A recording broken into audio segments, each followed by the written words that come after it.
So with the fundraising of, we could start with the liaison teams. It was the first idea we had is to bring children sooner to their home environments. They were staying for a long time in the hospital, and due to the size of our country, it's not so big. We could foresee that we could visit children at home in a big part of our country, from the University Hospital of Leuven for the University Hospital of Ghent. So 2 years later, our colleagues in Brussels and Wallonia started the same idea to create a liaison team for children with cancer at home. And initially, the idea of palliative care and the focus of supporting children with cancer at home, the idea to support them and the idea of pediatric palliative care came very naturally. It was an offer we had from the hospital, and due to the fact that we came at home, parents asked if they could stay longer at home, take more time at home with their child, and even in the end phase of the child's life, they asked us if it was possible to took the child at home and that it can die at home. So the first idea, early 90s, was bringing children at home with cancer, and the idea of palliative care came very natural to it. In the first years, we only supported this care for children with cancer, and afterwards, in the hospital, the demand came, of course, from other departments of the hospital to take care for the children. Next slide, please. And it took almost 20 years working on fundraising that 5 teams and later 6 teams were recognized by our government. So today we have 6 pediatric liaison teams in our country. So we cover the whole of our country, and each liaison team is working very close to the children oncology centers in our country. So we have 2 teams in Flanders, 2 teams in Brussels, and 2 teams in Wallonia. In Belgium, we don't have separate hospice care. We don't have separate units for palliative care as we have for adults. And we don't have daycare centers for pediatric palliative patients as we have for our adult population. We do have in Belgium today respite care, residential respite care, and also respite care at home. But in adult care, a lot of our adult patients are hospitalized in specialized units. But for children, we do not have such units, and we make firmly the choice to take care of children at home if it's possible, and if it's not possible, they return to the hospital where their treatment team is available. Next slide, please. I think today you already have seen the recently adapted charter of the EAPC, and the yellow mentioned line is that a lot of parents and children could have the possibility or must have the possibility to choose for home care. And if it's possible, we have to foresee as caregivers and also as health and social care professional institutions to support these families at home. So it's something we do already for many years. And it's nice to see that more and more countries try to make it possible for children in palliative care and end-of-life care that they can make the choice to be at home as much as possible and to die at home. Next slide, please. If we see to the in 2010, when we have the recognition by the government, they have given the pediatric palliative liaison teams 2 important tasks. It's not only for children in palliative care and end-of-life care, but they committed us to take care of children, young people and their families facing especially chronic life-limiting and life-threatening illnesses that can lead to death and a life of severe disability. So they enlarged our goal for patients, not only for children with cancer, but for all children with chronic diseases and life-limiting or life-threatening illnesses. So it's a large group that we have in front of us and that are in our goal of patients. And the aim of care for most of these children is not to recover them, but offer them the best health and quality of life despite their disease. We have an internal goal, and the internal goal is the hospital. We literally are with one foot in the hospital, and with one foot we stand in the home care environment of the child. And it's a big difference in Belgium between adults and children. In adults, they take care of the palliative care patients in the hospital, and if they leave the hospital, another team is taking over the care. For children, we have chosen in Belgium that teams are meeting the parents and the children and the families in the hospital, and that the same team is taking care or organizing the care at home. So the internal and the external component of the pediatric liaison teams is very important to ensure continuity of care, and that always same people are involved in the care, as in the hospital as at home. We are clearly promoting communication between the hospital teams and first and second line actors. In Belgium, we have a very good organized first and second line involvement. First line are especially the GP, the general practitioner, the home care nurses. We work very close together with all kind of special teams who are able to work in the home of the families. We're making pediatric care and end-of-life care more visible and available for all caregivers. Is like we are promoting and really are ambassadors of palliative care and end-of-life care to all caregivers in hospitals and other environments for children. Next slide, please.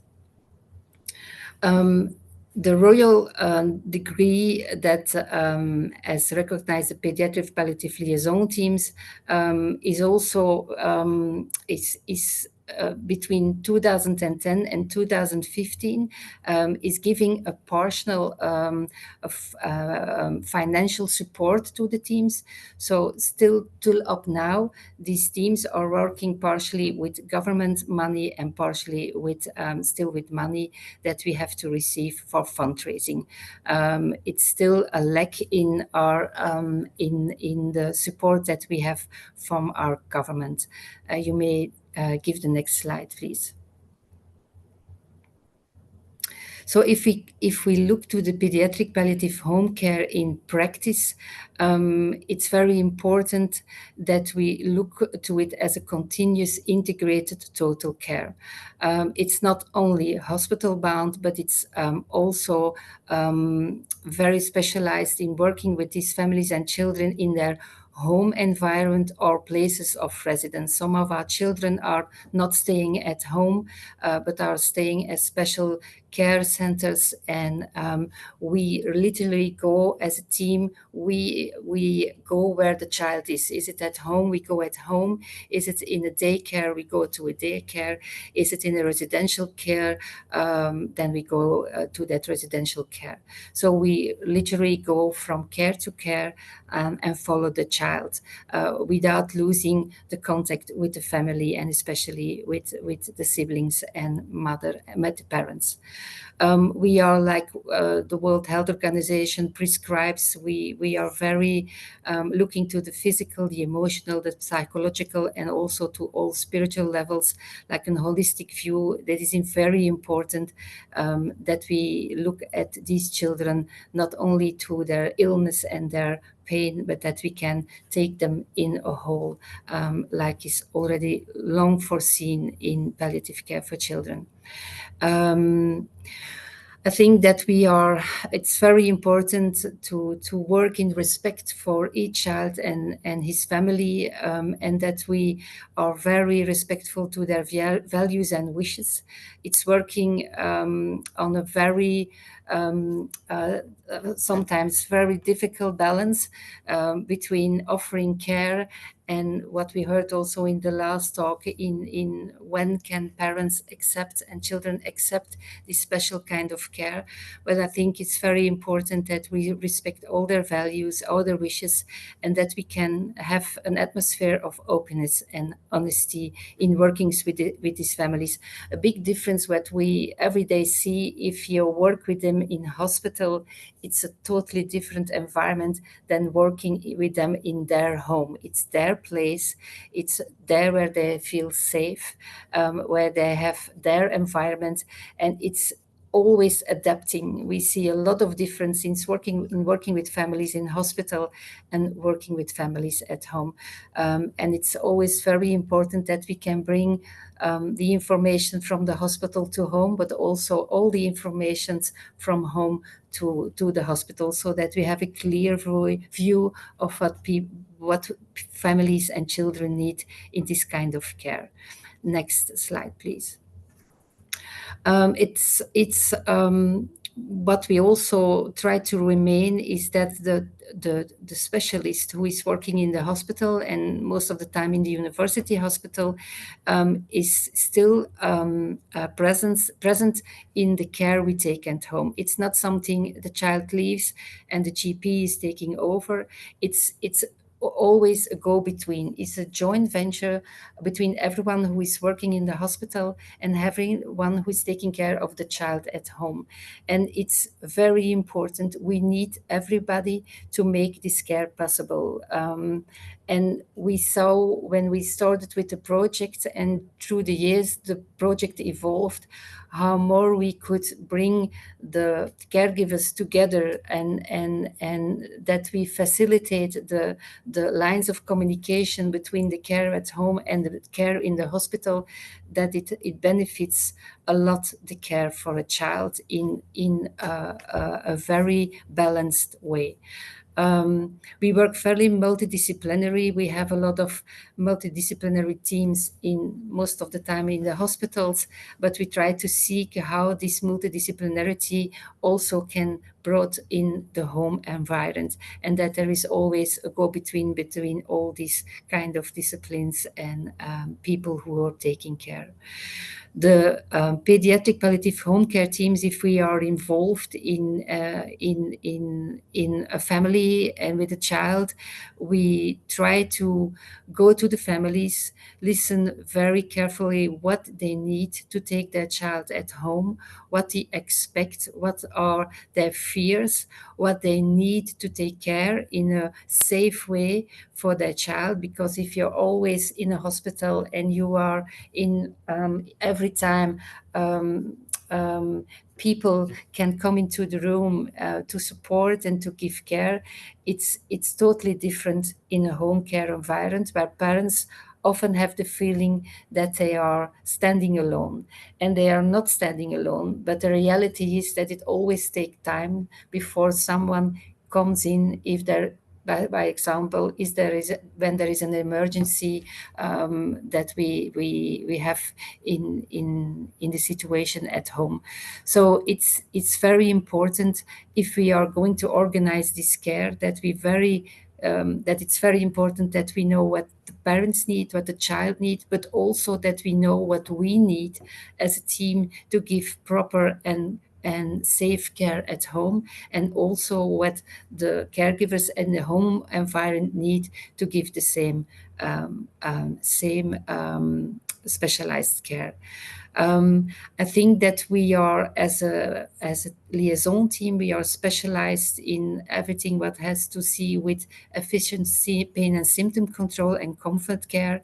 If we contact the GP, if we contact nurses, home nurses, even if we contact the home pharmacy, most of the time they never have been confronted with a child that is going to in a very complex with a very very complex medical situation is going at home, and especially in palliative care and end of life care, most of the caregivers in the home environment never have been confronted before. So it's normal that they have also not always the experience in symptom control and pain control and comfort care for children. So we are not taking over, but we are going to bring our expertise into the home care so that we can help them to bring warm care, but also professional care and expertise at home. Next slide, please. We have an availability for 24 hours on 7 for the child and the family, an availability and accessibility 24/7 for the entire network of primary and secondary care providers, as well as significant others. We have in the hospital always the possibility, we are a team, are in the middle, and the home care environment team can contact us a whole day and a whole night. But at the other hand, we have always availability and accessibility to the doctors who take care of the child in the hospital. So it's always a circle that we try to make round a whole day through, a whole week through, day and night. We have a very specific, we take, like I said before, we don't take over the care at home. We don't take over the care in the hospital if a child is becoming palliative or is coming in end of life care, but we come in and we support them and we bring our expertise. And together we try to give the best care.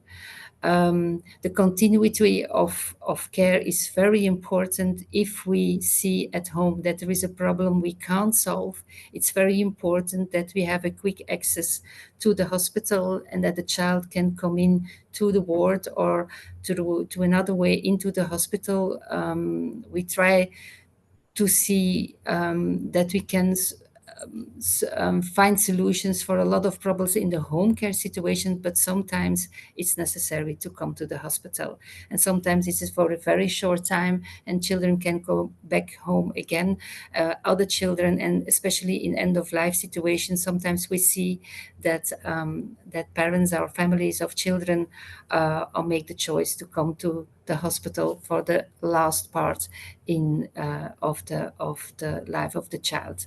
We have a specific assignment at death and during the grieving process. So if the child, after the child has died, our care doesn't stop. We try to foresee a follow-up care, a post-death care into the family, and try to see if people need special care or specialized care into the grieving process. Next slide, please. You may go to the next slide, please. I think that's already spoken to today. Yes, next slide, please. What I think is very important to make pediatric liaison possible at home is that, and that we take the opportunity to work very family-centered. I think that's already spoken about today, but it's the family who is central and not the disease.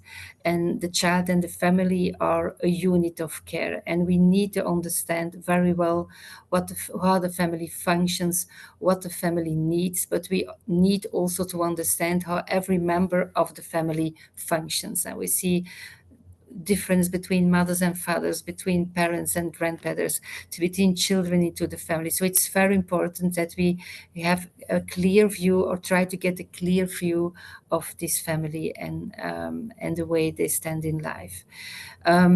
We have, I think it's very important to be very careful with the relationship with parents, who are very more caregiver sometimes than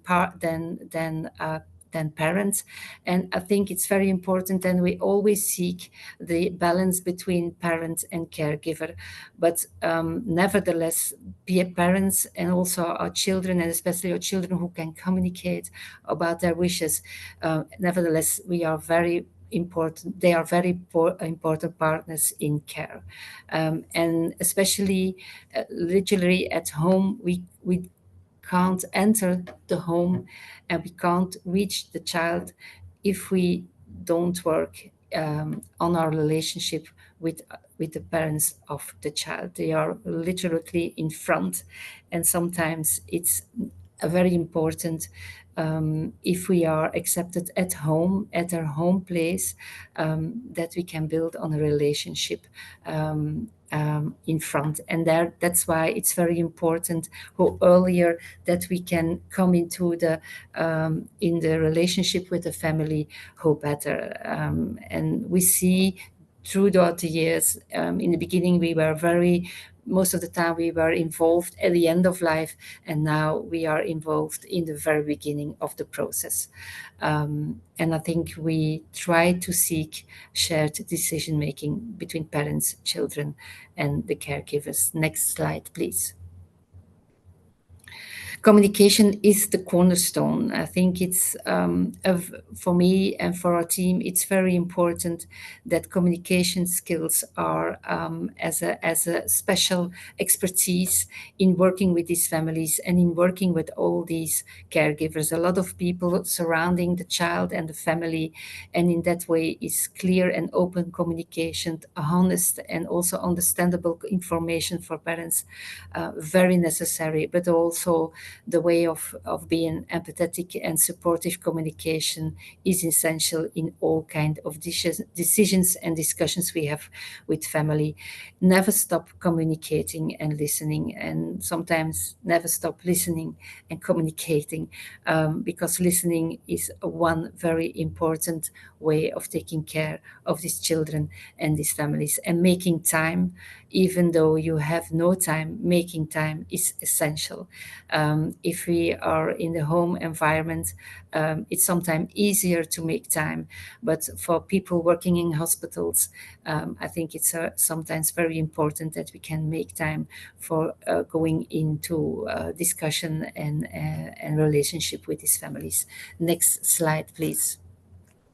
The expanding opportunity is also that it's very necessary to work very multidisciplinarily and interdisciplinarily. It's very necessary to work with all these people. It's not the team and the liaison team that taking care of everything. It's doing it together that is very important. And advanced care planning as a necessity in this kind of care is something we really have to put a lot of we have to put a lot of education in it, because it's very important that we can go on time and regularly in conversations with families in these situations, but especially also in children. Our group of children is going from zero, from birth, children just after birth, to 18 to 20 years. So working with them, discussing with them, and trying to get a view of what they want and what they wish, and make it possible to speak with them is very, very important. I don't know if I have time for the next slide, but it's we're working with a lot of people, and we try into the hospital, but also next to the hospital. We try to seek all these people who are involved and who can benefit to the care of the child at home. And I think it's very important if that we can bring into charge all these people and connect them on time. Next slide, please. You may go to the next slide. In working with children, I can understand that in every country it's different, but we are confronted also with obstacles in working with children at home. And if we have international contacts with our colleagues who are working also or try to work at home, the home environment of the child, it's necessary to take care of these, or to take in front of us these the obstacles that we see. And it's on the way of medical and nursing challenges we see also in Belgium, that is very difficult, and there is a lack of specialized care providers, but also a lack of nurses at home and GPs at home. There is really a shortage of them today to make the 24/7 availability sometimes possible. It's necessary to have this kind of care and disability and availability to take children at home and give them the right the safety that they need. It's a complex medical care. We have children at home with all kind of catheters, with pain pumps. We have children of care with intravenous or subcutaneous catheters. It's always not possible to foresee all these kind of things at home. But if we have to take care of them, then it's a challenge every time again to bring all these materials and all these specialized things at home. And in Belgium, I think we are fortunate that we can foresee a lot of these things at home, so that we make it possible that children can stay at home. The unforeseen complications is also something that we have to look in front of. What can happen? Which kind of situations we have to deal with, or can we deal with at home to make acute situations that we have really a protocol, what we can do, what can do, and if it's necessary to come to the hospital. Next slide, please. I think the emotional and psychosocial barriers for parents is also the heavy emotional burden for parents. The parents often take care 24 hours, 7 days as the role of carer, which can be very difficult. And if it's a situation of some days and some weeks, but we have situations of months and years that people taking care of their child at home, and we have to know that we have to foresee a lot of support so that parents can have the energy to take this care at home. The fear and uncertainty they have is also something we have to take in account. Many parents feel insecure about medical procedures and fear making mistakes or not being able to help their child in the right way. And it's not only the fear for themselves, but also the fear they have that caregivers at home are not specialized enough to take care of the child. And we may not understate the impact on siblings and children for when we take care of children at home. Next, I think I have now still one. The difficulties between coordination and care is sometimes an obstacle to organize home care, and a lack of 24-hour support, and also the financial burdens we see that in Belgium for parents it's sometimes more expensive to take the child at home than they leave the child in the hospital. So also there we have to see that it's for parents affordable to take their child at home. And I think I still have one obstacle, and then I think it's Julie that I have already the legal and ethical issues, end of life decisions. Planning end of life at home requires clear agreements on resuscitation policy, pain management, and comfort care. In Belgium, we have the legal restrictions and the legal setup on euthanasia, palliative sedation, but also the decision making for children who are not competent to consent. So it's very important if we take the children at home that we can clarify all these things. And I think the last talk was about the cultural and religious and social factors, what we also confronted with at home and are not always easy to deal with and to work with. But I think working with families at home, respect them, makes a lot possible. I think I have to end this talk because I'm already in overtime. But you can share my PowerPoint if necessary. Thank you very